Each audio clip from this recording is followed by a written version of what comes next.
We in the building, bitch. We in the building. We in the building. We in the building.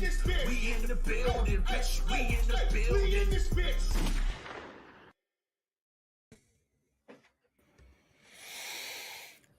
Finally, RZeroB and PTA have come back to Giants Talk, which means that finally RZeroB and PTA have come back to BGN,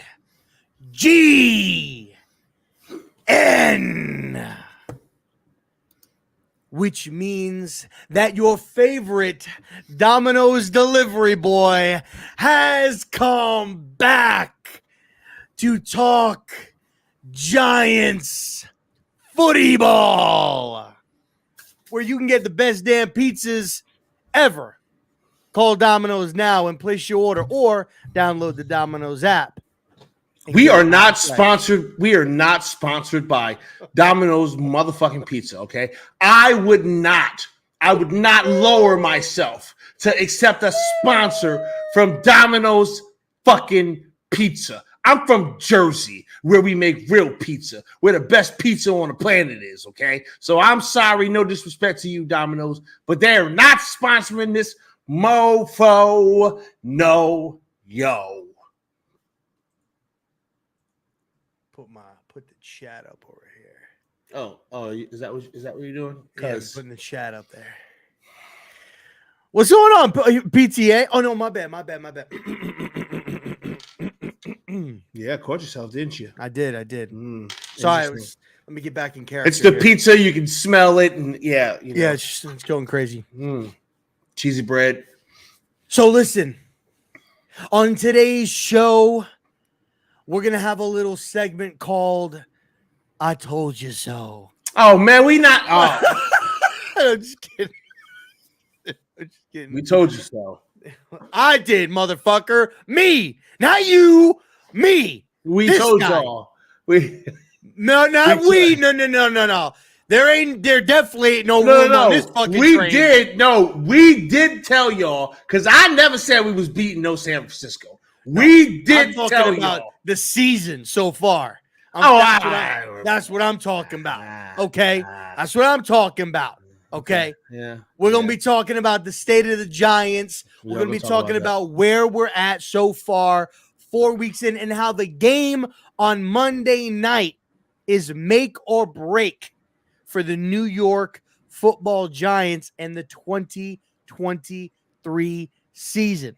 Right? We're going to be breaking down the roster. We're going to be talking about leading up to this game. How can the Giants win? What can the Giants do to win? We'll talk about the opponent. We'll talk about briefly. We'll talk about the 49ers game a little bit. And, we may have some guests coming in.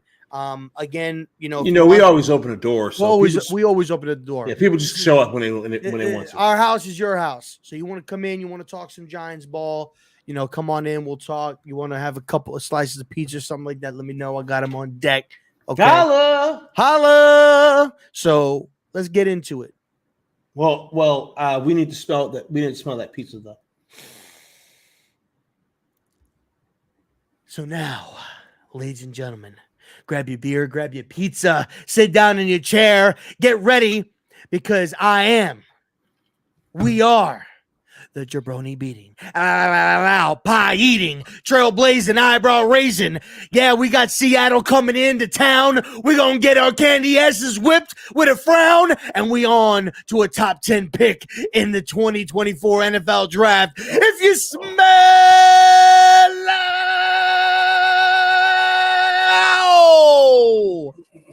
what RZeroB, the PTA, mainly RZeroB, because he doesn't agree with that take, is cooking.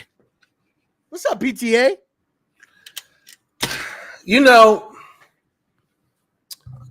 Giants land has just been an absolute cesspool lately. Really, I want to start there. That's actually where I kind of want to start. Is Giants land is an absolute cesspool, man. Kick it off. And again, as I always say, every year when y'all start doing this, man, I'm disappointed. Like I'm disappointed. I'm disappointed that like, you know, y'all treating each other the way y'all treating each other on the interwebs. You know what I mean? Like y'all gotta do better. And I say that as someone who, you know, said a few things on the X, gonna give it to you this week, right? And that ain't had nothing to do with football. I mean, but like y'all, oh man, y'all gotta do better. Y'all gotta do better. I want to just give some shout outs to the folks that are in the building real quick. So shout out to Sarge. What's going on? So shout out to Chris. Chris Pieces in the building. Shout out to Austin Kenny. Austin, what's going on with you, What up, man? Austin? Damn, Austin Kenny is in the building. What's up, man? Where you hiding? Listen, man. Don't come up in here with that rigmarole, okay? We don't need none of that hib jib for dib. We don't need none of that, okay? So yeah, man. You know, I know like the Eagles look good or whatever, you know. It's cool, We man. expected that. Yeah, I mean, listen, y'all. Listen, here's what I want y'all to take solace in before we start, you know, breaking down why we're pissed off at this team, okay? We've lost some tough games to some really, really good opponents, okay? Like we've legitimately lost some tough games to some really good opponents that we weren't ready to you know, match up with. But there's one team that didn't beat us, okay? There's one team that we did not lose to this year. And that's the Arizona Cardinals. So take solace in that, y'all, that we ain't taking no L to the Arizona Cardinals, all right? No, we definitely did not. So listen. Yeah, man. Oh, bro. Listen, I'm at a weird place as a Giants fan. I'm in a weird place as a guy with a camera and a fan. I'm in a weird spot, man, because like I don't think the sky is falling. I don't think that we're in like super big trouble. I do know that we got some opponents coming up that are going to be tough. This schedule has gotten harder and harder as the weeks have passed, man.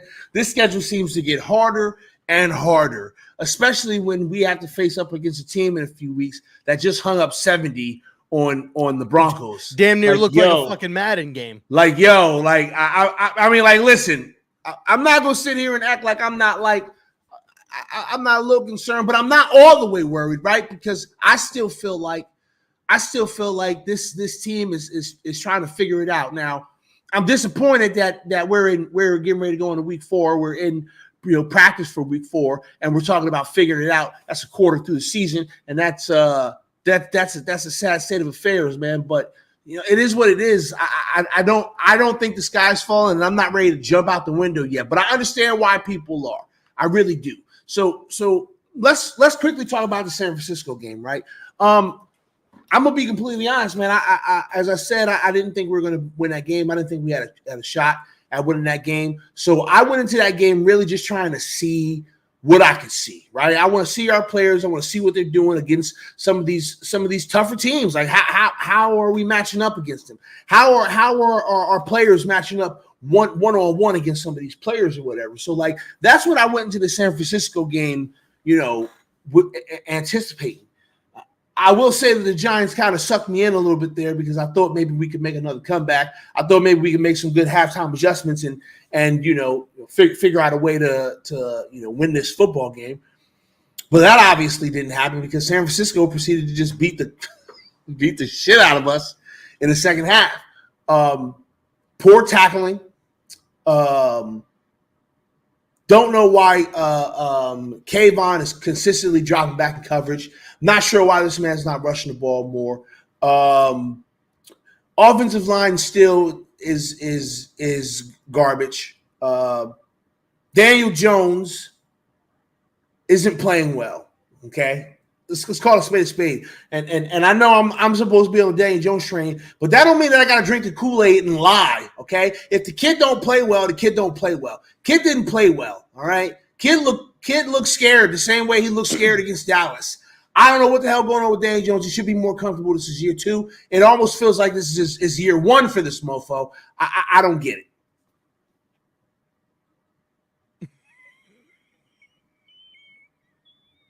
Go ahead, Rob. Yeah, go ahead, man. No, I'm reading what Chris said. He's got GCCS. Giants can't compete syndrome. Yo. That's fucking hilarious. No, look, I mean, like, we knew that this game, we weren't going to win this game. You're right. I think I called the game, like, I think I said 34, like 13 or something like that. I think it ended up being like 30-12. Yeah, it was like 30-12. And so I was pretty damn close. Look, at the end of the day, man, we just didn't look good, and, investments were made. And the investments were made. Look, and I've been having these conversations now for over a week. And Daniel Jones is the highest paid player on this team. And he is he plays the most important position on this team. And right now, when you are the highest paid player, and the quarterback is on any team, right? You are paid to cover up deficiencies that are on a roster, whether that's being young in a specific area of the team, right? Maybe not having the greatest offensive line, maybe the weapons not being, top tier, right? And right now, although he's not, the main problem, he's not the solution. He's not giving us anything, in 2 games versus 2 elite teams. Daniel Jones is I think he's 37 of 67 for 241 yards, 4 interceptions and no touchdowns. That's not good. And the latest stat, and I don't want to misquote him, but the statistic heard around the world today via a clip, courtesy of Authentic in the Beard. Great show. Friends of the show. Great Why show. y'all do that for? God, is in the regular season, Daniel Jones hasn't had back-to-back consecutive games in the regular season with 2 or more passing touchdowns. It's been 36 regular season games. And he even alluded to today in his space where, what about the rushing touchdowns? He said, okay, it's 26 games if you include the rushing touchdowns where he hasn't thrown for 2 or more passing touchdowns. That's still a lot. He's had 57 starts, and in 36 of those 57 starts, he's gone consecutive games in the regular season without 2 or more passing touchdowns. And that is a guy that Joe Shane and Brian Dable invested $160 million thinking that he was going to lead this franchise. And listen, he very well may turn it around, right? Maybe the light bulb clicks, but he's not playing the way a quarterback that's been paid should be playing right now. And I brought up this stat, and I think I might still have the tab open on my thing here. Okay. I'm going to give you statistics here. And this is a quarterback who I do not think is better than Daniel Jones. Hands down, I would take Daniel Jones over this quarterback, right? But I'm going to read you some stats. This quarterback this season in 3 games, they played equal amount of games, right? Has, let's see here. Where is it? Okay, here we go. He's got 82 passing attempts, 59 completions. He's got a completion percentage of 72. He's averaging 6.7 yards per pass. He has 2 touchdowns, no interceptions. And he's got 549 yards passing. And I believe Daniel Jones has 97 passing attempts. He's got 582 yards passing. 562. He has 2 touchdowns, 4 interceptions. He's averaging about 5.8 yards per pass. Do you know who that quarterback is, guys? That the first numbers? Joshua Dobbs. I knew that's where you were going. I knew you were going to fucking Joshua Dobbs. We beat him. Who did he ever beat? But here's my point. And here's the other part of this, guys. Joshua Dobbs has led a team in back-to-back weeks that score 28 points. They put up 28 points on us, and they put 28 points on the Cowboys. Now, he played, granted, same players. You could say they had an off day and everything like that, or whatever the case may be, right? The fact of the matter is he played the same defense that we played, and Joshua Dobbs was able to move the football and was able to allow them to put up 28 points on the board. Can I just make one caveat? Sure. Diggs is not playing. And he's one of the best. Fine. He's one of the best cornerbacks. The field's cut in half when Diggs there. You don't want to throw to his side because you know he can gank it from you, but he's not there anymore. So it might be a little bit different. Fine. If you wanna say because Diggs isn't out there, fine. I'm not saying that's the entire it's reason. valid. No, that's valid. Saying no, that's you valid. have to take that into account. That's valid. That's valid. That's valid. The bottom line of where I'm going with this is even when Josh was playing us, and I get Daniel looked great in the second half of that game, but Joshua Dobbs throughout the course of the 3 games has looked like he's barely practiced, and he looks like he's running that offense efficiently. The way he's maneuvering in the pocket, he's throwing with anticipation, he's throwing receivers open, right? And Jones is struggling. And Joshua Dobbs didn't get paid $160 million. Daniel Jones did. And I think that Daniel Jones is a better quarterback. And he's just not performing the way that he needs to be performing. So it's alarming. It's alarming as a whole, to see that. And so, it is what it is. But this Monday is a big game, and we're going to get into it, during the show. But, the other thing the last thing I'll say about the 49ers game is that you had the 49er players mocking us, laughing at Jones, and which I feel was a valid point that they brought up. We didn't run Jones. Jones didn't run. They were Bosa said it. Warner said it. They were not, bro. The announcers were talking about it. I think it was Richard Sherman brought up. They lost last year. 49ers. They lost to Marcus Mariota. They lost to mobile quarterbacks last year. And why not go ahead and freaking just run him?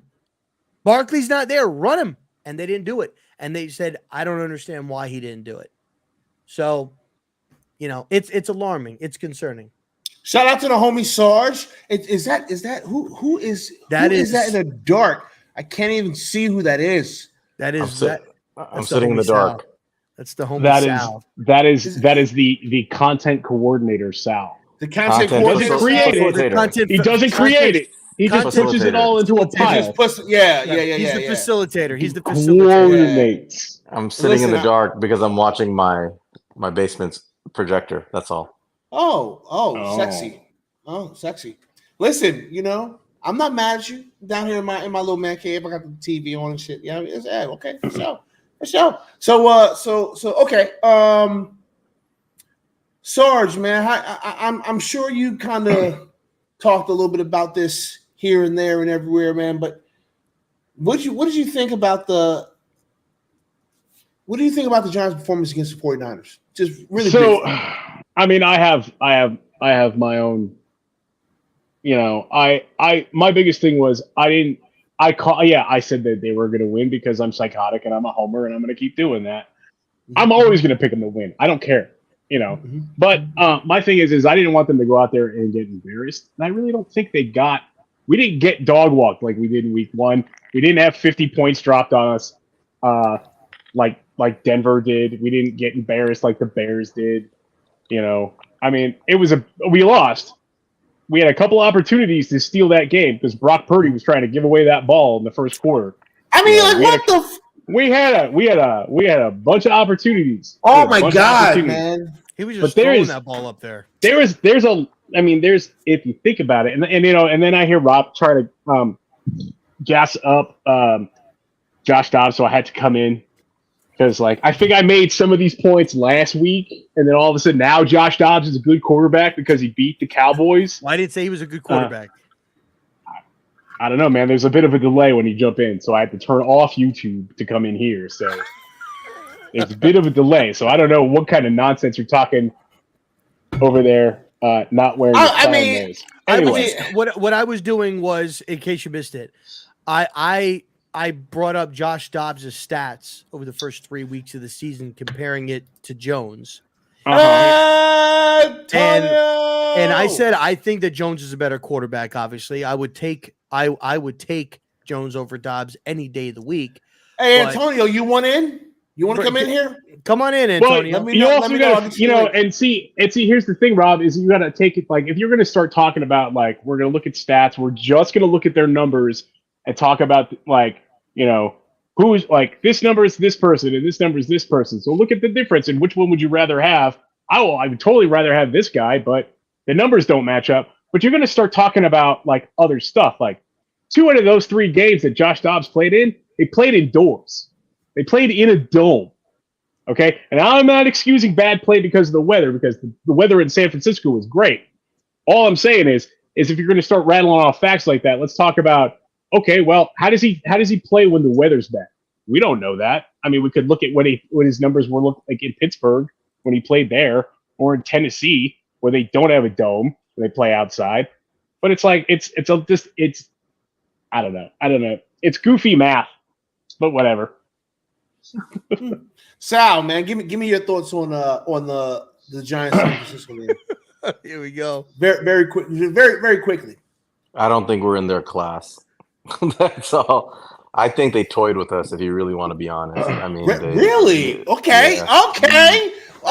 Wait a minute. Tell me more. So they had several opportunities to put that game away. We got within 7, and I feel like once we got to 17-12, there was an opportunity to claw back in, and then they just sort of hit the afterburners and took off. They didn't really unleash their full game on us. They played a very conservative game, short passes, just run the ball. They didn't even use McCaffrey that much. What do you have, 18 carries or something like that? They could have used him a lot more. Yeah, I really feel like they played that game.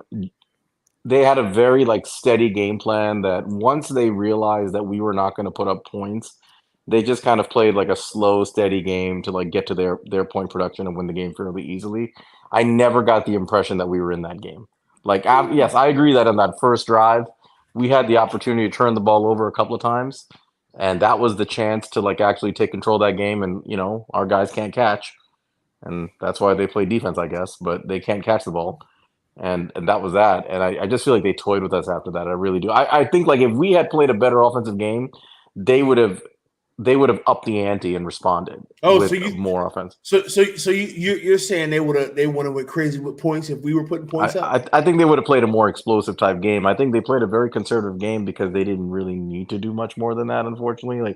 You heard their defensive players after the game saying they realized that we weren't going to throw the ball, and they had fairly good command of what was going on in that game. So it just sounds like they did just enough to win fairly easily without breaking a sweat. And unfortunately, I think that's kind of what happened. Whereas I think the Cowboys, they came in that first week and they wanted to embarrass us, and they did. And I think the Niners took a much more sort of steady approach to the game, where they were let's just do what we got to do to win the game. Not McCaffrey had a lot of carries coming into that game. I think they were trying to preserve him. So if you look at his workload, it was massive. All right. So I've got McCaffrey's stats, and this is kind of weird if you watch this. So the 49ers are 3-0. And every single one of their wins, they scored exactly 30 points. Mm-hmm. They scored 30 points against Pittsburgh, 30 against the Rams, and 30 against us.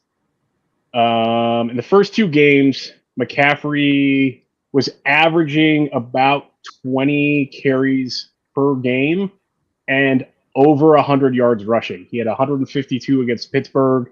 He had 116 against the the Rams, but he only had 85 rushing yards against us. As a team, they only had 140 rushing yards. So there's that. Yeah. They didn't go crazy. I'm telling you, like they really didn't put Yeah. on the afterburners interesting. on offense. And I think that was because they had full command of the game. And I mean, I don't know. Did you guys ever get the feeling like we're gonna find our way back in and take the lead in this game? It just never felt like that. I mean, I'm not gonna lie. As we went into halftime, I was thinking, all right, this is a good opportunity for us to go and make some adjustments, come out here, play some competitive ball. And even in saying that, I didn't think we were going to win the game, but I thought it was going to at least still be like a competitive game, and it just wasn't. So I was wrong in thinking that. I definitely felt that they were kind of just going through the motions, the 49ers. And I remember looking at the TV and I felt like Brock Purdy was like playing the dead or alive game half the time. Like he was like 500 dead or alive. And he was just like throwing the ball up there. Like, and his guys were just coming down with it. And I felt like, okay, like if they're going to fuck around and like just kind of just think they're just going to breeze by, maybe we could capitalize on it at times. Like, all right, well, if they're going to fuck around, just all right, take it. And we never did. And, I noticed that when they were on offense, they were just slow and methodical. They weren't going their fast pace. They were just milking the clock, in my opinion. Like I think they just wanted to get out of that game healthy, get it done, get it over with, and go on to the next week. What's going on, guys? Shout out to Antonio. Great tackles. What's going on with you, brother, man? Appreciate you for popping on in here, man. Can we talk about an elephant in the room? Before you do, though, I think I just want to say that the key reason why you could tell why this game wasn't kind of like it was kind of like they were half-assing it. McCaffrey, the backup running back for McCaffrey, never got as many carries as he did this week. I think that's a dead giveaway. They were kind of like trying to rest their starters and not put them through the grind because obviously it was a short week. So it could have been a combination of it's Thursday, but it's also could have a combination of, our B team could kind of beat the Giants in a way. So and the announcers actually said that. They were like the previous week. Who's the guy? Is it Earl Mitchell? Is that their backup? Mitchell, I think it's the backup running back, Mitchell. right, correct. The announcers even said it was like Al Michael or Herbstreit. They said last week he didn't even like really get any playing time, and he was getting a lot of playing time this week. He didn't get no burn anyways. It was all pretty much McCaffrey, and this week he got plenty of burn. So again, it could have been a combination of it was Thursday, or it could have been a combination of the Giants are not in our level. We will never know. Okay, elephant in the room, man. Elephant in the room. What the hell happened to our coaches? Like, are these the same coaches from last year? Or are these different coaches? Because it feels like the play calling sucks. Right. It feels like the preparation is terrible. It feels like the halftime adjustments kind of don't really work. Like it did for Arizona. I feel like Dable called. So I'm sorry for interrupting you. Keep going. No, go ahead. No, go ahead. No, get your thought out, man. Yeah, no. So I'll say this. I think it's the same coaching staff. What I'm honestly seeing for in terms of, and I'll go for offense first, and whoever wants to call me a hater, go for it. I think that they're trying to open up the offense more for Daniel Jones this year by giving him more dropbacks, letting him decide where he wants to go with the ball more. And in the second game in Arizona at the half, the dropbacks, and I put this on Twitter, the dropbacks, the straight dropbacks on passing plays reduced greatly.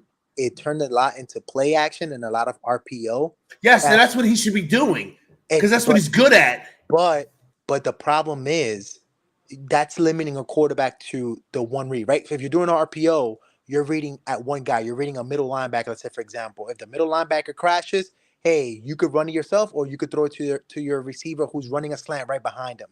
That's one read, right? That's you don't have much options there. You're reading one guy. Mm-hmm. When it comes to play action, I'm giving pretty much play action is more than anything. It's a one read play. Why? Because you cut the field in half when you're running play action because you're bootlegging. Especially if you're doing a bootleg, and even if you're not doing a bootleg, which that's what they were most successful as a straight drop back play action. It's like read the hitch. If the hitch is open, hit it, which is reading. And usually when you're doing play actions, where you're trying to hit the deepest first, you're reading the first is the deepest, and then you're working your way back down all the way down to your flats. And I just think that Kafka, and this is just my conspiracy theory of it, I think Kafka does believe in Jones, and he's trying to make Jones that next level of a quarterback, and he's giving him more dropbacks. Meanwhile, I do also believe that Dave's believing in Jones, but he just brought it back a little bit in the halftime for the Arizona games, and he was like, "Yo, we're gonna kind of give him, we're gonna shrink the playbook for him, and we're gonna give him what he wants. I mean, what we need in order to win this game." If you go back to that San Francisco game, we didn't run no play action off of shotguns. I think we ran maybe one the entire game. I was like, what's going on here? Like, I don't get it, man. We had a formula last game. Why did we not do this? And for those people saying, he didn't have enough time to literally, if you go back to watch the Arizona game, all Daniel Jones does on a play action shotgun is literally just put the ball on the guy's stomach and then pull it back out. What I believe that does is that it works. It helps him with his footwork, with his mechanism. And I think that makes him a better quarterback. But when you don't even do that at all, he really doesn't really have time to set his foot. Like, I just feel like when he's doing play action, when he's doing RPO, it focuses his footwork and it makes him just a better quarterback. And I wish that we do that more often. I hope we do that a lot in Seattle. But that's as far as I think of the offense. Listen, and I mentioned Daniel Jones, and I only went with Daniel Jones. But that offensive line is also playing really bad. But this is a problem that I saw coming when we're sitting our starters in the preseason and we're not giving them snaps and we're not giving them continuity. So now this offensive line is out here playing with all these different people, but and now it's like, okay, now what? Well, you have no chemistry in this offensive line. Sal was talking about that the whole entire time. Stop swapping guys. Stop moving guys left and right. Well, now this is kind of like our preseason for that offensive line. Now they're learning how to gel when it matters, which is horrendous. Like, this is not the time to let those guys, when it matters. That's why we got embarrassed in week 1. That's why we got semi-embarrassed in week 3. And we were going to get embarrassed against Arizona. Our wide receiver, honestly, the one unit that I'm going to let kind of pass in this, and it's a half-ass pass, is our wide receivers. Because at the end of the day, if they're not getting enough targets, what can we really talk about? There's very little sample size to tell what the hell is wrong with these wide receivers. And, there's plays, that they're being covered. But to me, and in the NFL, everybody's freaking covered for the most part. You got some exceptions where you got wide open guys, but you got to go ahead. And again, this is the 5th year of Daniel Jones, and what we don't see with this guy. We don't see back shoulder throws. That's completely eliminated. I guess that's not part of his rep. He doesn't like doing that. But again, that's the one unit in the offense that I kind of want to give a pass for now, because it's just inconclusive. It's not that they're good. It's not that they're bad. I just feel like there's too little of a sample size for them. And in terms of defense, I would say that I don't like what Wink is doing, and I think that it was working against bad teams last year. But I feel like with good teams, you have to play coverage because the quarterbacks are gonna eat you up. They love hitting their hot routes. I think Brock Purdy just went to the flats all day. What was his name? Kittle just ran a whole bunch of out routes, and it was just like, why are we not just playing flats, covering the flats underneath on this? And why don't we just like double bracket him? You can't double bracket somebody when you're sending blitzes. Wink blitz an absurd amount of times in this game, and it wasn't working. And you know what he just did? He doubled down on it. I hope this is not the Wink that we're gonna get for the rest of the season, because if it is, the Giants are in trouble when they face against these guys. They don't care about blitz. They've seen blitz, and their offensive, and their coaching staff prepares them for this stuff. You gotta go outside the box against good teams, and we're facing a lot of good teams this year. And in the spaces, and I don't know if you were there, Antonio, but we had that kid Jules, who was the 49ers fan, who came in, and he brought up Jennings. And Jennings made plays on Thursday night, because Ayuk was going to be there. He brought up Jennings' name, correct. And he ended up playing some games, right? It's interesting when you look at the first 3 games last year. right? So we played the Titans, we played the Panthers, and then we played the Cowboys, right? I think going into that game against the Tennessee Titans, coming off a year where what did they were the number one seed in the AFC or something like that or whatever the year prior. Right. And so, they were looked at as like a good football team. Jones only threw 21 times in that game. And against the Cowboys, he threw 28 times. The next two games after that, he threw the ball over 30 times. Now we played a bad team in Carolina, just like we played a bad team in Arizona week 2.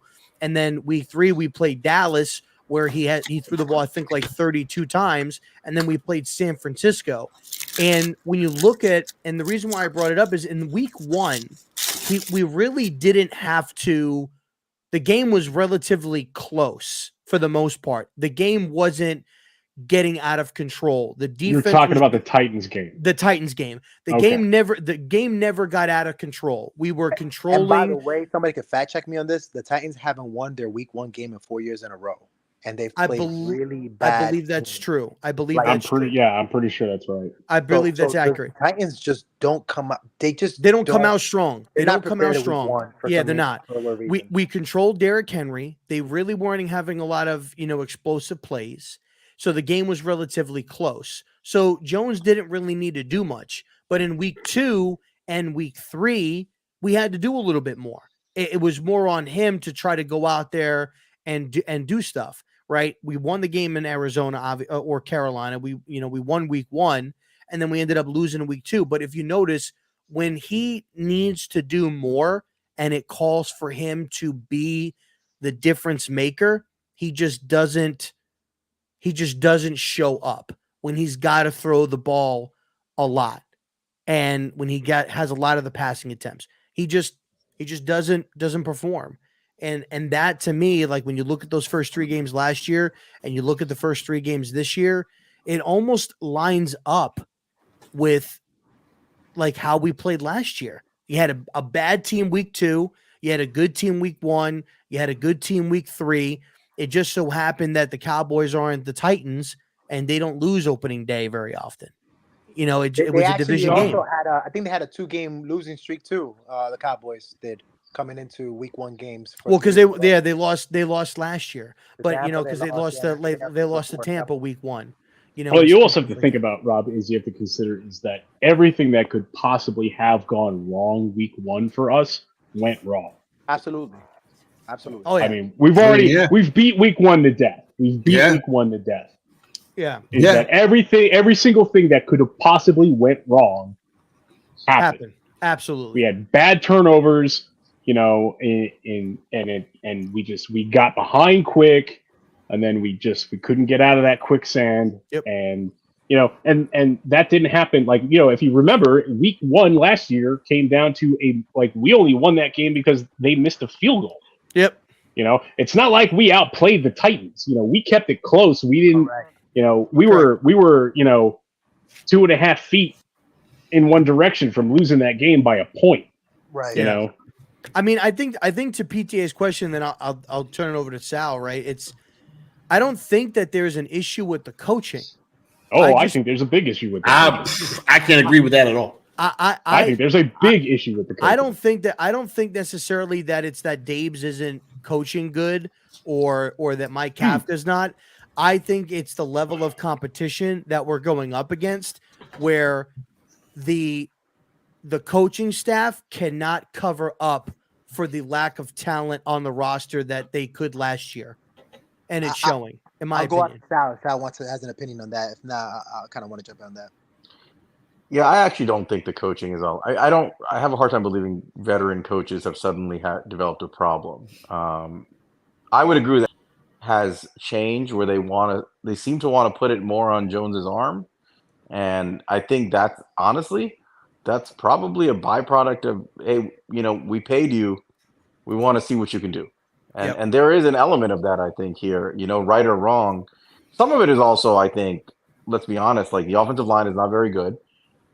We lost Saquon Barkley. And you could say what you like. Play action is only effective if teams are going to bite on the run, right?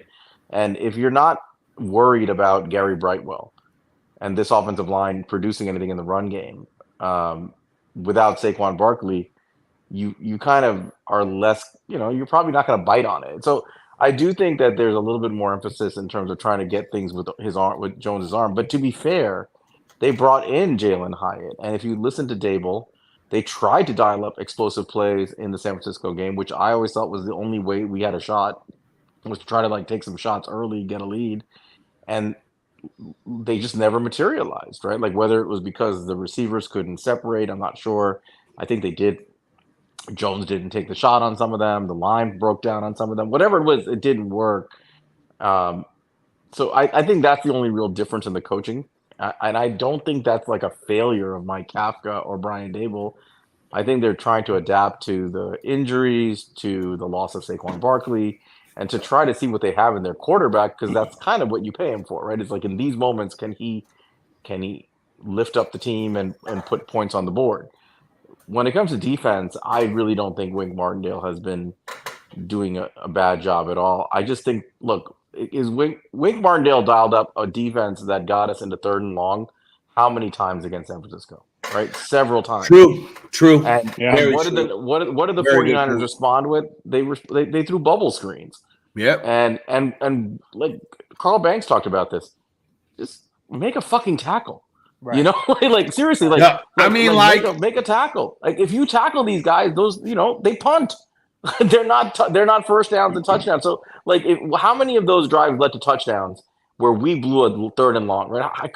I stopped counting. Like, I think 3 or 4. I was going to say 3 or 4, but I think there was at least 2 on one, at least 2 or 3 on one. I think the total was like they were like 8 of 10 or 9 of 11 on those 3rd and long. It was something ridiculous. Yeah. And stupid. so again, if you just make a tackle, like that game is a different game. And I think part of the reason the Niners kept going back to the well is because they're like, these guys aren't making tackles. Like we're going to beat them. We could throw a short pass, and our guys have a decent shot of taking the ball forward, getting yak, and they're not going to bring us down.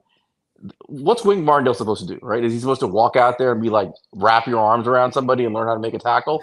Like, it's just, I don't think that's coaching at an upper level is my point. No, that's effort. That's effort. That's effort. It's effort. It's something, right? And now if you listen to Xavier McKinney, if you want to take it a step further, I do think a lot of those missed tackles were guys trying to swap the ball out and get turnovers. And if you're kind of reading between the lines of what he said in his frustration, I think a lot of this is they're just frustrated. The offense can't stay on the field. Hey, I think the defense is worn out, and they're trying to cause turnovers. They're pressing and they're making mistakes. So this is complementary football in the worst way possible. Like the offense can't do anything, and the defense is pressing and making mistakes. Guys, we saw this in 2021. We saw Patrick Graham's defense. I didn't really like Patrick Graham, but his defense held up for most of the year, and held up, and the offense did nothing and nothing, whether it was with Jones or with Fromm or whoever. And then finally they broke, right? They just broke. Exactly, and eventually, when you have an incompetent offense, you'll see at the end of the year beats down your defense. Stats are going to be 27th, 25th. Yeah. I'll tell you that it's from experience, from actual fucking experience. I've been on a team where the defense was fairly good, right?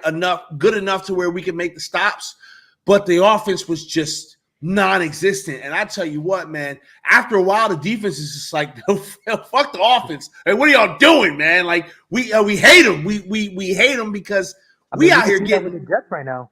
Bro, it sucks. It sucks when you're on defense and you're on the field all day. Your offense is not doing anything. Like it's demoralizing. Because like, how many more fucking stops do we have to make before y'all pull your heads out of your asses? Like It's the worst. It's the worst. Well, wait, what year did we see this again? This kind of performance? What year? 21. In Joe Judge's last year, Patrick Graham's defense played pretty well in the first here we go. year. Yeah, here we go. People at home, prepare yourself. Rob is about to say something asinine. PTA, what did I say this year was looking like? Man, shut up, Rob. What did I say this year was? Shut up, Rob. 2021 all over again. I didn't say all that. I said that. I did. No, I did. I called. No, he did. Shut up, Rob. Yeah. Because you're wrong. Okay. But that parallel for now, I think, is playing out I think it's affecting the defense. I really do believe that our offense's anemia, their inability to do anything, move the ball, get first downs, it's really beginning to wear on our defense. And I'm telling you, these guys are trying. They're pressing. They're trying to swat the ball loose. They're trying to get turnovers. And when you're playing that kind of football, you're gonna miss tackles, you're gonna make mistakes, you're gonna give up big plays. And I think we're seeing that. The only other comment I would make on defense is like if there's one criticism I have of Wink Martindale, I have just one. Otherwise, I think he's basically the same good coordinator. I do think his usage, and this is an old problem of his usage of our edge rushers is a little questionable. And I think he did this. I mean, that's just his style, though, right? He puts them into coverage way too much. He asks them to, set the edge over rushing the passer. And, I think if you're going to overcome that as an edge rusher, and I'm specifically talking about Kayvon Thibodeau, you just got to be better. You I got to don't know hand fight better. Why is Kayvon dropping back into coverage? Yeah, Somebody's he going to should not be explain this dropping shit to back me. into coverage. Why is this man No. dropping back in coverage? So this is what we, and here's the thing, is this is what we knew we were going to get with Wink Martindale. We knew that there were going to be games where we got good Wink and defense is flying around and we're doing all this stuff and nobody can move the ball on us, and that's great. And then we're going to get a bad Wink game every so often, right? And this was let's face it, man. Let's face it. It was a bad Wink game, right? Guys, and I know what you're saying, Sal, about people like pressing and trying to knock the ball out. You know what works even better than knocking the ball out and trying to get turnovers? Just putting the guy on the fucking ground. Put the guy on the fucking ground, end the drive. 3rd and long, you fucking get up there and you jam them so they can bubble screen for short yardage. Keep them away from the sticks. You drop them for short yardage, and they're punting, not moving on. And that's the thing. Were those 3rd and longs, were they in their own territory most of the times? I can't remember.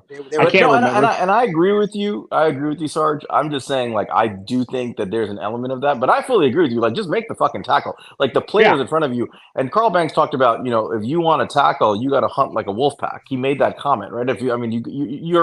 You're probably about my age, Sarge. You remember like these I'm probably older than you are. Maybe, but you remember the concept of the gang tackling back in the 90s, right? Oh yeah, like just swarm. Like the ball goes in one direction, everybody this whole goes in that thing direction. of like, hitting a guy with your shoulder and trying to drive, like that's not going to work. You got to wrap these guys up and take them down to the ground, right? And I watched was it Raiders and the Pittsburgh game? They were knocking each other all over the place, and even the announce crew was like, "Man, this is like some old school football right now," because they are knocking dudes over. They're wrapping it up. They're tackling guys. So I just want to. That's what I want to see. I want to see, like, wrap the son of a bitch up and take him to the ground. Don't worry about punching the ball out. Get him on the ground. Right? We'll worry about getting the ball back. You see guys near the tackle, like the guy who's making the primary tackle, standing around. And what you hate to see that. Like, you want to see these guys swarm the guy with the ball. And everybody should hit that person. And I think that's the best way to tackle. In terms of the Kayvon dropbacks in this game, you guys have to understand the cause and effects of injuries and guys missing games and us having a thin outside linebacker room. You're not going to ask Jahai Ward to drop back in coverage. It's not going to work. You're not going to have Xavier Jimenez and Tibbs at the same time on the field because they're going to get fucking trampled. So you have to understand that the reason why Kayvon dropped so much in this game was because Azeez Ojulari was not in that game, and that's it. When you in a 3-4, if you know 3-4, you're not sending both outside linebackers. That's very rare that you're going to see where the 3 interior linemen on a five. They did play a lot of 5-man fronts because the 49ers were in 21 personnel and there was in 12 personnel. Mm-hmm. You're not gonna run all 5 guys down because that's going to leave somebody wide open in the flats. And a lot of the times, they're either those outside linebackers are dropping hook to curls, covering the middle of the field, or they're dropping flats. Unfortunately, Kayvon, which is a victim of circumstance in that game, I guarantee you that we're not going to see Kayvon drop that much once Azeez Ojulari comes back on the field. I hope not, man, because I need this man. I need this man pinning his ears back. I need this man pinning his ears back. That's what I need. Yeah. Period. Well, let's look forward to Monday, right? So big game against the Seattle Seahawks, right? They had a couple of big games back to back where they scored 30 points or 37 points, excuse me. And I think one of them was against the Lions. I don't remember who they played this past weekend. I can't remember who they played this past weekend. And I know the knock on them is that they've been having some injuries, but they're getting some guys back, right? Jamal Adams is going to be ready to go. I think Tariq Woolen is going to be ready to go. I think they're getting 2 of their offensive linemen back. I think it's their tackles, Cross and Lucas, I think are going to be back. And their backup line that they had wasn't doing a bad job. So what are we thinking going into this week, with this game? Because I think right now this game right here is I think it's make or break for the Giants season, especially with the 2 games that follow this game. And obviously we're not going to get into that, but this is a make or break game for the Giants, in my opinion. So, Rob, their previous schedule was week 1, they lost to the Rams. And then week 2, they beat Detroit in overtime.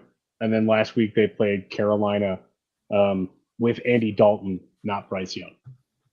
Okay. And Carolina's got a decent defense. I don't think they've got a great defense, but they have some pretty good players there on the defense side. And they scored the most points of the season so far with Andy Dalton at quarterback. So yeah, but I don't think yeah. I would take whatever you want to do with that. Go ahead. Yeah. But what do we think? Whoever wants to go first, going into I'll jump in and I'll say this. Because you mentioned all those injured players coming back, we just don't have a big enough sample size on the Seattle defense and to know how really good are they. But what we do know is that offense is dynamic. It's right now, I think, the 4th points per game. They're 4th highest in points per game. They have improved since last year. It's really scary. This is what I'm really afraid of, right? I think that this game, it's either going to be a really good game for the Giants or a disaster for the Giants. I don't think there's going to be an in-between in this game because, again, when the Giants face a really high-powered offense, they usually tend to look really bad in those games. But this is one of the games that I had penciled in as a Giants win because it was kind of like a revenge game from last year's ass whooping. Agreed. But again, I'm on the level right now that it's either gonna be we're gonna look really good and we're gonna trample them, or we're gonna look really bad and they're gonna trample us. And right now, unfortunately, because of the Giants, all we gotta go is by how the Giants have been this year. Giants are tied for the worst offense in football right now, and we're going against a top 4 offense. It's a small sample size. That's one thing that you can hang your hat on. But as of right now, I'm leaning towards Seattle to win this game. Yeah, I mean, we've gotten what? So 4, 8, 12. So we have 12 quarters of football so far this year. And the Giants as a whole, maybe not as a whole, but maybe offensively have only looked good for 2 out of those 12 quarters so far. And that was the second half against Arizona. So Sal, your thoughts going into this game and what it means for the Giants, this week and maybe for the season. I've been saying this, that the Seattle roster on offense is constructed very similarly to the 49ers. They've got a good, not elite quarterback, but he works their system perfectly in Geno Smith. They have have enormously talented weapons in the wide receiver room in DK Metcalf, Tyler Lockett, and now JSN. They've got monsters in the run game in Kenneth Walker and Zach Charbonnet. And they have a good, not great offensive line. This is very similar to the 49ers. They put up the points, like Antonio said, they put up 30 points per game. They do it they barely break a sweat doing it. And the way they do it is they feed off their run game. And Kenneth Walker is extremely elusive. He breaks a lot of tackles. We're having trouble taking guys down. That right there, unless we fix our tackling issue and our run game issues, is a bad situation. And so I'm expecting them to score. It would be great if our defense could do something to change that, like whether it's cause turnovers or get sacks. That's kind of like how you can maybe impact their offense. But let's just say they play their offense. They're going to put up 30 or right around there. I don't see a way we win this game unless we get into a shootout and we can win it. and their defense is not amazing. Like it is definitely a defense you can take. Here's the problem. They were a defense you could take last year too. And if you guys remember the talk going into our game against them, they were one of the remember that? And they I remember. absolutely destroyed us on They defense sure in did. that game. They and you know what they did? Because our run game was not just Saquon Barkley last year. What was working was the RPO game and feeding off of Daniel Jones running, right? That was the big difference maker. Like it's one thing to have a great running back like Saquon Barkley, but if you have two great running backs like Jones and Barkley basically coming out of the backfield who are ripping off huge runs, like you can dominate teams. And all they did was said they basically were like, let Saquon get his. We can't stop him, but we can spy Daniel Jones. They put a spy on Jones. They didn't let him out of the pocket, and they forced him to throw, and he struggled. I don't know, whatever it was about their defense, he struggled. That was his worst game of the year, even though it wasn't a great defense. So they dialed up a defense that fed right into our weaknesses, and then they put up points. And they can eat. I can see them doing the same thing with our team struggling. So I'll be honest, guys, I'm not very optimistic about a win in this game, as much as I agree that the season is very much in balance. Like it's hard to go down 1-3 with the two guys with the teams coming up on the schedule. But man, like the only pathway I see to victory in this game, honestly, is a shootout. You're going to need second half Arizona Daniel Jones and offense to come out swinging. And you know what? They could, right? Like Andrew Thomas should be back. Ben Bredesen should be back. Barkley, O-line should be back? better. No, he's not. No, he's not. Not Okay. confirmed yet. Barkley is day to day. Day to day right now. He has a high ankle sprain. So let's just say he's realistically not coming back. But even if he is, I don't expect him to be very effective with a high ankle. So and trust me, like I'm sure Seattle will be like, fine, if he's back with a high ankle, let him play. The guy we're worried about is Jones. We're not letting him beat us with his legs. And they'll play whatever form of zone they want to play against him. And I just feel like we have to beat them and score a lot of points. If we're playing offense anything like the other 10 quarters of this past year of the year so far, I have a bad feeling, like Antonio said, that we could get run out of the building in this game, and it's kind of scary. Like I don't think they're going to dominate us right away, but I have a feeling this is one of those games where it's like something like 17, like 14-10 at halftime. 14-7 at halftime, like something relatively close, and then they just kind of run away because our offense can't keep up with theirs, and that's my fear in this game. I just want to add something to what Sal says before Sarge goes. When Sal's on point, bro. The Seattle Seahawks are the most effective team off of play action. They lead the league in 342 yards passing off of play action. That they're literally on offense. They are the New York Giants 2023 kryptonite. We cannot stop the run, and then we're going to bite so hard on play action. And by the way, one thing that if I want you guys to check Geno Smith's next-gen stats, that kid is not afraid to throw it above 20 yards passing. I think he's up there. I'm not sure exactly where is he ranking right now, but last game that they played, he had 7 passing attempts of 20 or more yards. The formula to win in the NFL is explosive plays. You got to take your shots downfield, even if it's not going to work. He only hit 3 passes out of the 7. That was still good enough for them to put up, I think, 29 points last game. And that's it. Like, it's a very simple formula that I wish the Giants adapt moving forward. They need to look at Seattle and try to be like, we need to be like Seattle. Well, hopefully, if Seattle kicks our asses, right, then they'll say that, because I'm going to be completely honest. This is not a game that is a bad matchup for the Giants, right? I personally don't think it's a bad matchup. When we talk about stopping the run, right, we've clearly not been on that great at it. Like we clearly haven't been, which is baffling to me, because we have players that are good run stopping, defenders. And so I do agree that if we can stop the run, then we mitigate that play action, because that is what Seattle was like. Seattle was super good at play action. And I don't know if we take shots down the field, like, I feel like Tone is spot on in regards to the fact that, like, you got to take your shots. You got to take your shots. We got these players, right, who are burners. We got these players who are fast. Let them let them haul ass and take a shot. Like I don't understand why we're not doing that. Rob, tell me how you feel about this game, man. I mean, for me, with this game, I think I agree with what Sal said and what Tone said. Gino's got 8. I think it's 8 right now from what I'm looking at, because he had 7, I believe, in one game as far as like his attempts to throw. He's got 8 passes completed of 20 plus yards so far through 3 games in the season, which is huge. And, right now, I just think with the way that we're playing, we're struggling against the run.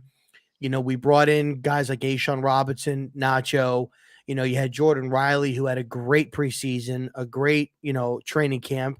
Had a good showing, I believe his first game against Dallas, made some plays. Obviously Dallas beat us, but you look in some cases, you look for, the bright spots, in an ass kicking, and he made some plays, and he's been inactive the last 2 weeks. So with the injury to DJ Davidson, right? Because I think he hurt his elbow or something like that, or shoulder. This is a great point. He's going to be back in the lineup now, right? So, we're going to get him back. And again, he's not some world beater, but he made some plays, right? We're struggling against the run. And I think with Kenneth Walker, like what Sal pointed out, he's elusive. I think right now, either he's leading the league or he's top 3 in breaking tackles right now in 2023.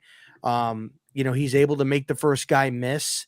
And we are struggling to rally to the football as a team. So we need to be able to do that. The other thing, too, now is you have young corners. And with the play action and everything like that, you've got young corners now that you're going to be asking to go up against DK Metcalf, JSN, and Tyler Lockett.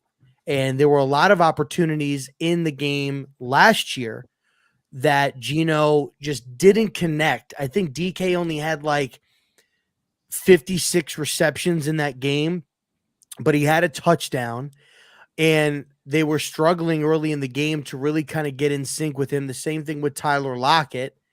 And now you're going, and that was against Fabian Moreau, Adoree Jackson, and I think, Darnay Holmes. Now you got 2 rookie corners that are going to be going up against Adoree Jackson. And then the safeties right now, other than maybe Justin Pinnock, our safeties are playing like dog shit, to be honest with you. They're not playing very good. So, we're going to get they're going to try us deep. And I just don't like us from a defensive standpoint going up against their offense. And then from an offensive standpoint, if we can't get the running game going in this game, they're going to do exactly what they did last year. They're going to spy and bracket Daniel Jones, try to keep him in the pocket, and they're going to force him to win the game from the pocket, and which is something that Daniel Jones struggles to do. Daniel Jones is the best when he gets going with his legs, getting outside the pocket, finding guys, creating plays with his legs. That's when he's at his best. And when if they force him to stay in the pocket, he is going to struggle, and it's going to be check down, check down, check down. And I agree with you. You say, hey, why are we not throwing it deep? I say, Brian Dable said they had a bunch of it dialed up last week. The quarterback just didn't pull the trigger. So you want to know why we're not throwing it deep. I say, ask your quarterback why we're not throwing it deep. That's fair. That's fair, because his processor still looks really, really slow. All right. Here's the last 2 things before we wrap up tonight. We always do it the exact same way. So first thing we're going to do our hot takes, and then we're going to do our predictions for the game. So I'm going to go ahead and do my hot take. Then we're going to go to Tone. We're going to go to Sal. We're going to go to Sarge, and we're going to go to Rob last, because his hot takes are always the spiciest. Okay. Here's my hot take. The Giants defense will create 3 turnovers. 3 turnovers will and I'm not going to say whether it's a fumble or interception, but the Giants defense is going to produce 3 turnovers. That's my hot take. Tone, what you got? That's hot. Oh man, hot take for this game. Micah McFadden is going to continue his hot streak, and he's going to have another. He's going to follow that game with another hot game. I'm gonna go with that. It's not that hot, but yeah, I don't want to go. I don't want to lukewarm. I don't want to This is swing to the lukewarm. fences. I don't want to swing to the fences. It's a little. Listen, man. We take chances out here. Sal, give me your hot take. Well, it's not that hot a take, but my hot take is that the Giants' number one target and most productive offensive player in this game is going to be Wan'Dale Robinson. I've seen enough to know that he's clearly our best receiver. Minute. This take is a little bit warm. Wait a minute, Wan'Dale, huh? The mighty might. Wan'Dale Robinson Wow, is I like I mean, this.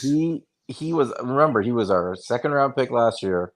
I loved the kid at Kentucky. Absolutely loved him. Did not like where he was drafted, but I loved his tape. I thought we might take him in the third or fourth round. But anyway, he is a productive player. He's a good guy to get the ball to, get it in his hands, and see if he can produce. He looks healthy. And something that's gone a little unnoticed from his early tape this season that was not evident last year is his route running. He was never this crisp a route runner in Very Kentucky. crisp. I'm glad you pointed that out. He's definitely, I don't know when he did it with his injuries, but he looks really sharp at the stem, running really nice routes. He's going to create separation. And if you know one thing about Daniel Jones is going to look for the guy who has the most separation, whether it's short, intermediate, whatever. He sees a guy in a clear throwing lane, he's getting him the ball. Like he's not again, this is not a knock on him. He's just not the quarterback that's necessarily looking for like the difficult throw. That's not his game. He's looking for the clear throwing lane.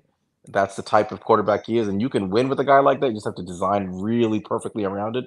Wan'Dale Robinson will present the clearest throwing lanes for him, in my opinion, in this game. So he's going to be our leading receiver. All right, Good. damn, I like That's that. nice. Yo, That's I like that. I like that one. Damn, and I'm look glad at Sal. I'm glad you said that too, because his first route, the first pass he caught, that was a clean fucking route.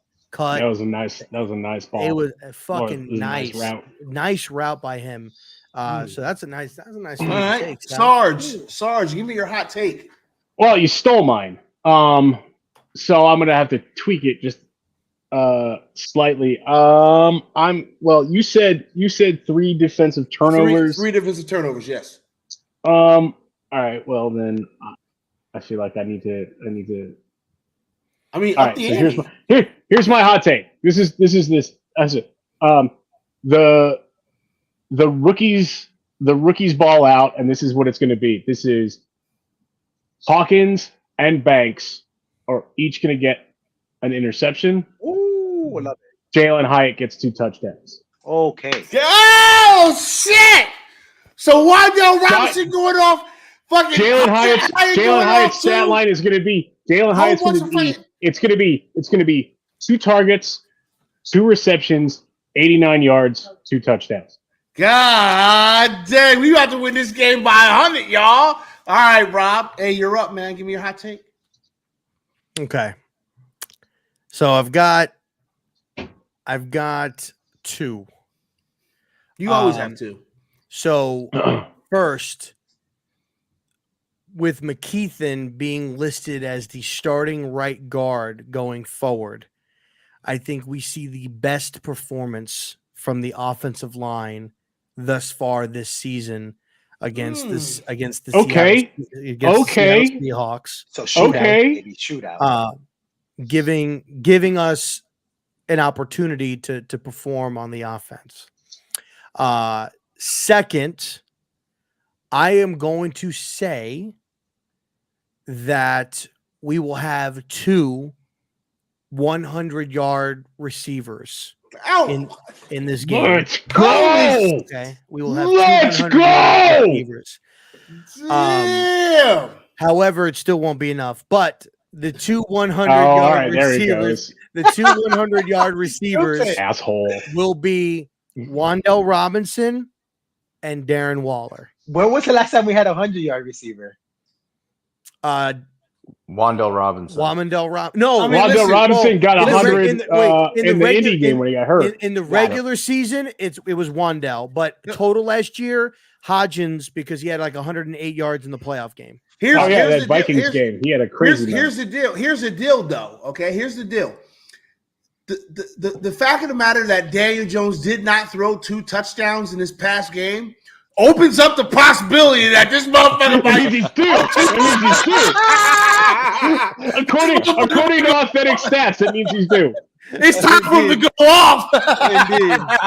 Going off of that statistic, yes. All right. So now, let's go ahead and do game predictions. We're gonna go to Rob. We'll go around. We'll close out on me, and we'll get this thing, ride off into the sunset. So, Rob, hit me with your prediction, man. What's gonna happen here? Oh man, I really, really, really don't. All right, fine. Just say it. Just say it. Fuck, Just dude. say it. I'm gonna pick the Giants to win this game. Hey, Rob, yeah! I'm gonna pick the Giants to win this game. Yeah. Because and for no other reason than I think I just with the aura that normally surrounds this team, for some reason they always fucking keep hanging the fucking carrot in front of us like this. Just when you think you're out, This when you think is gonna. It's like the guy with the. It's like the guy with the fucking. This is the Michael Corleone game. This is the Michael Corleone game. You gotta be a little bit quicker than that. I'm gonna pick the Giants in this game to win, and I say the Giants win this game 27-24. Graham Gano game-winning field goal. Sarge. So the Seattle Seahawks have only. I was pulling up these stats and I looked, and the Seattle Seahawks have only led once in the first 3 weeks, and that was against Carolina. It was in the fourth quarter. They had to go to overtime to beat the Lions, and they did not beat the Rams. So, New York Giants win in overtime because you know what? It's Monday night. We're going to keep you up late. Oh man, I'm going to be 40. There. New York Giants are dropping 40. I don't want. You know how many times they struggled to score 30 points? We're dropping 40 points. Get the fuck out of here. 40-37. All right. In overtime. Fuck, Sal, man. Hit us with your prediction. I wish I could share your optimism. I don't think the Giants are winning this game. I hope they do. But I think the Seattle Seahawks. Sorry. I think What? I fucking touch you, bitch. Yeah, my bad. Sorry. Listen, It's a reflex. I can't help it sometimes. Listen, my brain. Listen, my brain. It's a reflex. My brain wants to pick Seattle, but my heart, for some reason, It's a reflex. Sometimes I just talk and it happens. I mean, it's fine. Whoa! Hey! We've got our own version of if the Giants win. If the Giants score 40, Dan Cassidy is going to give $200 to your favorite local charity. If the Giants put 40 points up, all right. Okay. There you go. I'm picking Seattle. I'm gonna hold you to that, buddy. I'm picking Seattle to win this game. Seattle 31, Giants 20. Sal, I need you to come into the light just for a second. Just come into the light. You're gonna hit me? No, I'm not gonna hit you. You're gonna hit me. I love you, brother. I'm so late. There you go. Can you see my face? Just no. Just light it up just a little. Figuratively too. The beard is coming in really nice, Sal. That's what I wanted to talk about. But you know, hold on. Give me a second. Let me turn the light on so you can see. See, now he wants to brag. Look at my fucking beard, bitch. That's what hell. Yeah, look at it. Look at this shit. Hold on. Let me turn the light on. Give me a second. Now he has to turn a light on. This motherfucker went to Now he wants to CVS. brag. This motherfucker went to CVS, got some Just for Men. Now look at him. I mean, like, look at that. There you go. Looking crisp, all lined up, looking good. Okay. Everybody in the show right now got good-looking beards, man. Let's go. I will say this: if I find out that any of you are using that beard, that Just for Men shit in your beards, Just for Men, then I'm coming. I'm This gonna is use not- it eventually. then we're I'm gonna coming. use it eventually. Hey, you know what? No. Because I'll tell you this, and then we'll get back to scores. Read reviews on that.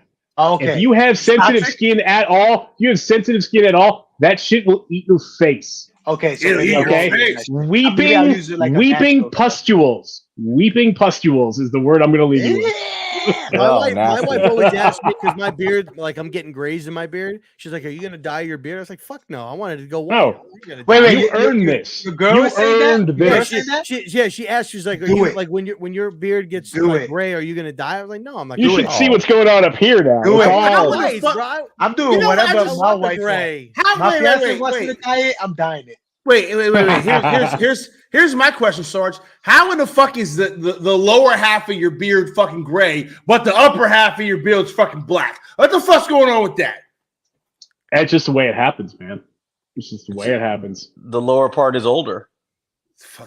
That don't really no fucking sense. No, but here's the thing. No, and I'll tell you this, right?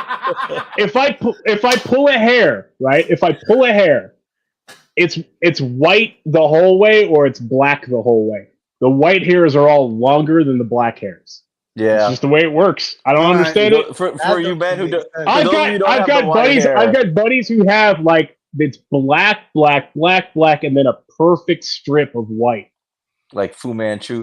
Listen, No, yeah, it for looks the- like no. for those- His beard is super Yeah. long, and it's black on the sides, and just white strip from his from his bottom if lip you, all the way down. We call him the Badger because it looks like he's got a badger hanging from his face. Sarge, are you a D&D guy?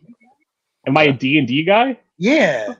A little. I used to. Oh, are you talking about this? Cool. Back here? Yeah, because I've seen stuff. I mean, I know that's the Marvel and stuff, but I'm a D&D this is all guy my- too, man. These are all my superheroes. Hey man, why? Hey man, we all fucking nerds up in this Hey, bitch. I like let's D&D. get You know what I a mean? D&D session on. Hey,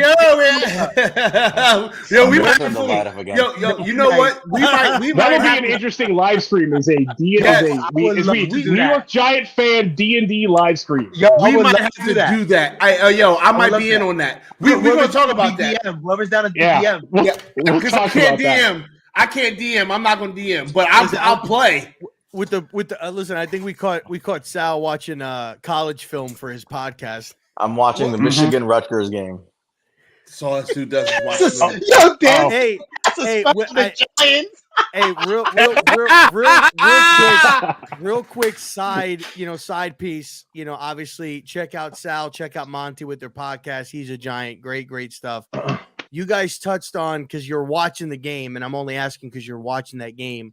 And I forgot his name, but number 65, you guys were talking about him, the offensive lineman from Michigan. How good is he playing in this game thus far that you're watching? You're talking about Zach Zinter, the right guard? The right guard, number 65. Oh no, he's The guy- great. Yeah, no, he's great. So Michigan, I think, will have the most draft. I like watching Michigan games because they're going to have the most drafted prospects, I believe, this year. They might be more than Georgia. They are absolutely loaded. So, Wow. yeah. Not so if Zach Howie Zinter's Roseman has anything to say about it. Yeah, they're not going to all end up on the Eagles, thank God. No, so like, there's a couple. I can't watch Georgia games anymore just because I know Howie Roseman's Yeah. going to fucking Just- scoop them all up.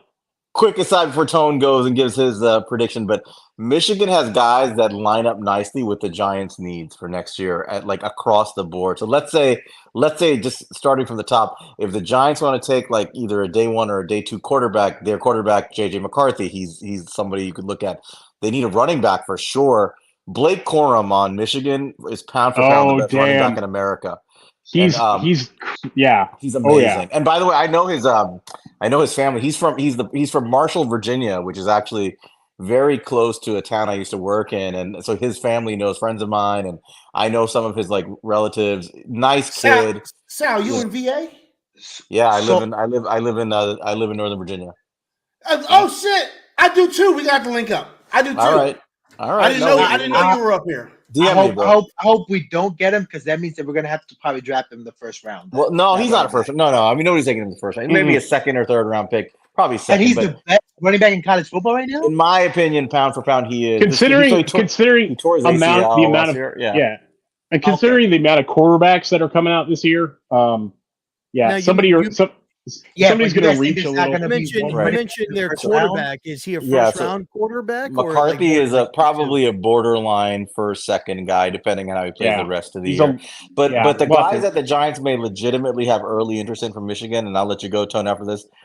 Zach Zinter for sure, the guard, the right guard is very good. The problem with him is again he's probably like an early second round guard. I don't So want it. he's good though. Like he's really good. The dude is he's a fucking bully, is what he is. And like when you watch him, he just stands dudes up and he just knocks them the hell over. And he just played. hopefully we'll have a new O-line coach by then. Yeah, thank God. That's another issue. But Let me ask you a question. but their defensive line, you're like this, Tone. They actually have a linebacker who's good too. But their defensive lineman, I love this kid. He's I think a first rounder, Chris Jenkins Jr. That's Chris Jenkins' son. Oh, So, yes. so Mhm. this guy, I know would he that. fit in a Yes. 3-4? what happened? Would he fit in a 3-4? Yes, he would. He fit in. He's a three tech, right? So Okay, he's okay. basically a three tech. This Oh, kid, perfect. bro. Perfect. you're talking about Chris Jenkins, the former Panther. Yes, Chris Jenkins. Yes. His son. That's his Great son. play. So That was Yeah. his son, Well, like Chris this Jenkins kid, was a big boy too. So no, so that was the era of like bigger DTs where these guys Mhm. like 350 pounds, right? This kid is about 300, but he looks like he's about 250 because he's built like a fucking Aaron like Donald type of dude? yeah, he's a beast, bro, and he's got incredible athleticism. Tone, you know what a Turkish getup is? You probably know, right? I've never heard of that. It's That workout. it's like a workout. It's a an fitness exercise. test. It's an exercise, but I mean, you should look it up. But the point is, like, it's this thing where you hold a weight over your head and you're lying on the ground and you slowly manipulate I your know, body. I to go know what back it is. up I just standing looked it up. up right now. I know what that is. Right. So, like, if you're doing that thing with like 40 or 50 pounds, it's a challenge, right? As a workout on the dumbbell. This dude did a Turkish getup with a 170-pound dumbbell over his head, which is nuts. That's ridiculous. He was number 6 or 7 on the Feldman freak list. Oh, I want him. His clean and press is like off the chart, and when you watch him, he's got such good balance. His leverage, he's like on the ground, and you can't get under him. Like offensive linemen, like the ball snaps, and he's just up under their chest plate, and he's got them off the ground like immediately, and he pushes into the backfield. So he's already elite in the run game. He's developing his pass game. That's why I'm watching these games of his to see if his pass game comes along, and it's coming. He's going to be like probably a top He's a first 20. rounder. He's a first rounder. Yeah, I think by the end of the year he's like a top 20, 25 pick. So he's a guy that I think is a good Leo replacement. Anyway, that's my aside for these guys. So there's some college teams that are so loaded with talent they're worth watching every Sunday. Sal, would So you if I be don't get to at least okay? every Saturday. Because right now I'm so like I don't want to waste any more high resources on offensive line. But I would agree. you be okay to spend like getting that Michigan right guard like you mentioned right now in the second round? It depends. I mean, How the in my season plays out? opinion, yeah. To me, like Sarge hit it on the head. I'm not letting this offensive line coach pick any more players to ruin them. Yeah. I Dude's a want bum, him man. right. I mean, I want him He's a gone. fucking bum, I mean, man. you We guys know, like, legit fucked up Evan Neal. Like he this did is right. This is like Weston. This is almost Weston Richburg level of criminality. It's bad, and you guys follow. Like you guys have probably followed me and Monty have been like pushing all like the agenda we've been pushing all summer. Like this dude, like you said, Tone, this bullshit with like the line rotations and stuff. Well, guess what? Not one dude other than the tackles was set on a position. So now when guys are hurt, there's just no consistency in the line, and guys are shuffling around even now. Hopefully, it settles in now, but. That's a problem. They did justify that a little bit by putting Glewinski at left guard when Bredesen got You know what? concussion. You know what That's I find the funny, only. though? That's the only legitimate But reason that they. I can't have this guy take any more assets and ruin them. Oh yeah, we need no. I totally 100% agree. Yeah. You know what I find funny though, and then Tone, I'm sorry, we'll let you go. Marcus McKeithen, we didn't hear any word of him rotating from right or left guard during training camp. No, but he was hurt though, wasn't he? He was. No, well, Not I think this he year. was not. Well, he was able to practice. so. Like he was practicing in training camp, and I think he was able to play. He played in the preseason. But I think he only played in the last game. he might have played in the last game. I think he played in the last game. Yes, he played in the last game. But I think it's funny how he wasn't rotating, and yet he looks in my opinion, over the course of 2 games, looks better than Ben Bredesen and Josh Azudu when they were playing guard. I mean, I don't think he In looks my all that opinion. good. He looks fine. Like I don't think any of them are very good right Well, now. and see, that's the thing. That's all we really want right now is we want a serviceable offensive He is line. serviceable. He's serviceable, and I think I would leave And him alone. and you know, and if it, you know, and moving forward, he's better than Mark Lewinsky. Yeah, I don't Go think we're going to see Right, Pest? Glowinski unless people start getting hurt. Fucking Glowinski. I think. Look, I think if for no other reason than just you need to know what these guys are, I would just leave McKeithen at right guard. And look, if Josh Azudu is your swing tackle and he can be a good swing tackle, leave it alone. Let him be there, and just see how these guys play through the rest of the season. So I just want to know what they've got, and then get a new coach in. Anyway, that's my aside on the O-line, the college stuff. Just Monty and I are going to be doing the offensive tackle for whoever's interested. We're going to be recording offensive tackle review tomorrow. So we'll, there's some really good prospects at the top end there. I don't think we just can make get sure anyone Monty's on time for our show. That's all I ask. He's going to do your thing first. We usually do our thing late. All right. Tone, give us your damn prediction. All right, I'm with Sal on this one. It's not gonna be good. Julian Love revenge game. Julian Love gets a pick six. Oh shit! I forgot. I Julian fucking Love forgot. completely tells the Seattle defense how to play against Daniel Jones, and it's gonna be a 34-24 game. Shit. Can I change my prediction? Nope. No. Nope. You All need to right. balance Well, it out.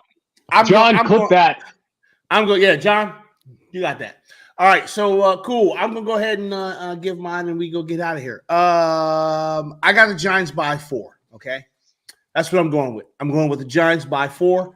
I think we match up against this team well, and I think we can bounce back here. So I'm going to go ahead and do that. Tone, man, plug your shit before we get out of here.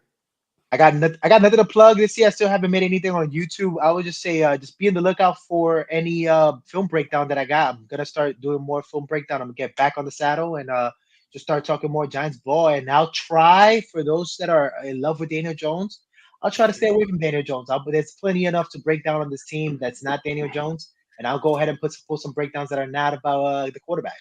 I'm sure KB loved your Micah McFadden love that you just gave him. Yeah. Yo, BBS is in the house. Again, and those are two guys. Listen, and I still think Daniel Belton is going to show up. I think that we would be better in the run if Belton is on the field and Xavier instead of being Xavier and Pinnock.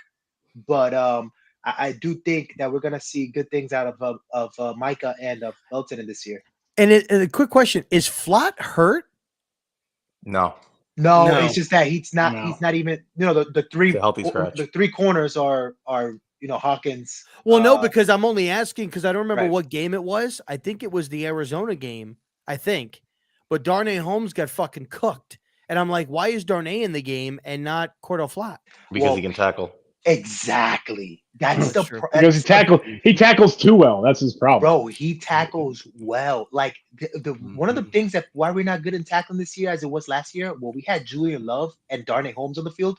Guys that don't know how to cover, but guys get to fucking tackle like a motherfucker. Sorry for the language. And those guys we curse here. You're good. Who gives a fuck about the language? Yeah, Darnay would be in my opinion, would be a really good linebacker or a safety. Just put him. Yes. Yeah, like he can tackle well. He can drop into he's the kind of guy in short area coverage. He can be really good.